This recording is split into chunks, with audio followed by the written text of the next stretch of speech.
এগুলো আমার জাল দেওয়ার জন্য, এগুলো বিক্রি হবে না। এই আধা মন বেচেন? না না, এই বড়ে ভালো না তো, এই বড়ে বিক্রি করতেছি, এই কিরকম বিক্রি করতেছেন? এই বড়ে বিক্রি করতেছি আমি।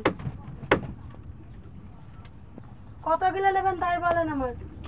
আমরা নেব তো 50 কেজি নেব। 50 কত বেচবেন? কেজি 500 টাকা করে নেবেন? না না 30 না 30 টাকা করে আপনার হবে না। এই দেখেন, আপনার যে বড়ের ধরে দেখেন, ধরে দেখিছি এই বড়ে আমার নিজে এত বানানো দেখেন সব বড়ে বড়ে অবস্থা। দেন কি বড়ে, এগুলো কি ভালো? একটু মাঝে মাটি না দিয়ে বানালে তো ভালো হয় না বড়ে, মাটিতে বানালে আরো বেশি মশারি ভালো হয়। তাহলে কত করে রাখবেন তাই কত বলেন। করে রাখবেন তাই বলেন? 10 টাকা করে কম দিয়ে না কেজিতে। 40? 490 টাকা করে। না না, তাহলে থাক, নেওয়া লাগবে না। আপনি কি 400 কি পারবেন? না না না 50? না না, 60? কোনো কথা হবে না, 10 টাকা করে কম না দিতে চাইছি। তাহলে হবে না, তাহলে হবে না। তাহলে থাক, দেওয়া লাগবে না। এই বেচবেন না, বেচবেন না না? আমি এগুলো আমার জাল দেওয়ার জন্য, এগুলো বিক্রি হবে না। এই আধা মন বেচেন?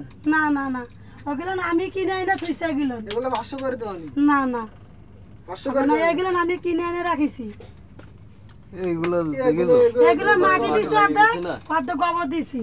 যে যাতে কেজিতে ওজন বিক্রি ভাই বেশি এই দাম হয়, তো মেলা তো হয় না। কেজিতে ওজন বেশি হয়, এই মাটির জন্য গোবর দিছে কেজিতে যাতে বেশি হয় সেই জন্য। হ্যাঁ আমার মনে করে এক সাইডে মাটি এক সাইডে গোবর, এইবার কেজিতে বেশি বিক্রি হবে। বইরে তো শুকিয়ে গেলে তো ওজন কমে যায়, এই জন্য মাটি দিয়ে রাখিছি। নিলেই 500 টাকা করে, 10 টাকা করে কমে দিচ্ছি। নিলি না, না নিলি থাক, থাক গোছ করে রেখে দিচ্ছি। না আজকে আমরা নেব না। আজকে আমরা আর নেব না। এরম পরে কোন জায়গায় পাওয়া